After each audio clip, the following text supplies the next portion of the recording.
नमस्कार, आपका व्रत कथा चैनल पर स्वागत है।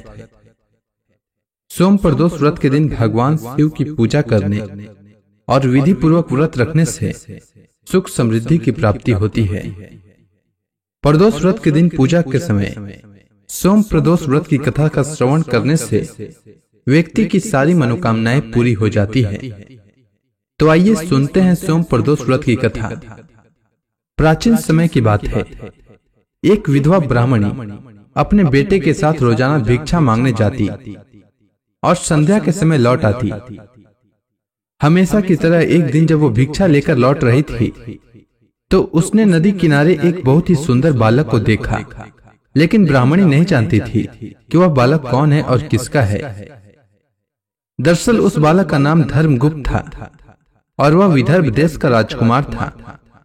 उस बालक के पिता, जो कि विदर्भ देश के राजा थे, उनको दुश्मनों ने युद्ध में मौत के घाट उतार दिया था और राज्य को अपने अधीन कर लिया था।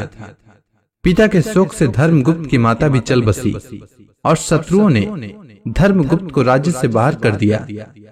बालक की हालत देख ब्राह्मणी ने उसे अपना लिया और अपने पुत्र के समान ही उसका पालन पोषण किया। कुछ दिनों बाद ब्राह्मणी ने अपने दोनों बालकों को लेकर देवयोग से देव मंदिर गई, जहां उसकी भेंट ऋषि सांडिल्य से हुआ। ऋषि सांडिल्य एक विख्यात ऋषि थे, जिनकी बुद्धि और विवेक की हर जगह चर्चा होती थी। ऋषि ने ब्राह्मणी को उस बालक के अतीत यानी उसके माता पिता के मौत के बारे में बताया, जिससे सुन ब्राह्मणी बहुत उदास हुई। ऋषि ने ब्राह्मणी और उसके दोनों बेटों को प्रदोष व्रत करने की सलाह दी और उससे जुड़ी पूरे विधि विधान के बारे में बताया।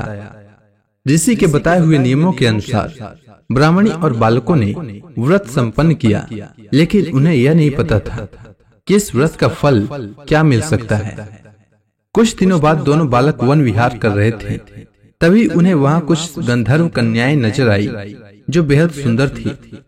राजकुमार धर्मगुप्त अंशुमति नाम की एक गंधर्व कन्या की ओर आकर्षित हो गए। कुछ समय पश्चात राजकुमार और अंशुमति दोनों एक दूसरे को पसंद करने लगे और कन्या ने राजकुमार को विवाह हेतु अपने पिता गंधर्व राज्य से मिलने के लिए बुलाया। कन्या के पिता को जब यह पता चला कि वह बालक विदर्भ देश का राजकुमार है, तो उसने भगवान शिव की आज्ञा से दोनों का विवाह कराया। राजकुमार धर्मगुप्त की जिंदगी वापस बदलने लगी। उसने बहुत संघर्ष किया और दोबारा अपनी गंधर्व सेना को तैयार किया। राजकुमार ने विदर्भ देश पर वापस आधिपत्य प्राप्त कर लिया। कुछ समय बाद उसे यह मालूम हुआ कि बीते समय में जो कुछ भी उसे हासिल हुआ है, वह ब्राह्मणी और राजकुमार धर्मगुप्त के द्वारा किए गए प्रदोष व्रत का फल था।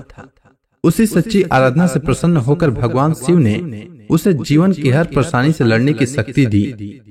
उसी दिन से जो भी व्यक्ति प्रदोष व्रत के दिन शिव पूजा करता है और एकाग्र होकर प्रदोष व्रत की कथा सुनता है, उसकी हर मनोकामना पूरी होती है और उसे 100 जन्मों तक कभी किसी परेशानी या फिर दरिद्रता का सामना नहीं करना पड़ता है। उम्मीद है आपको सोम प्रदोष व्रत की कथा अच्छी लगी होगी। अगर आपको यह कथा अच्छी लगी हो तो इस वीडियो को लाइक करें और अपने दोस्तों में शेयर करें। वीडियो के अंत तक बने रहने के लिए आपका धन्यवाद।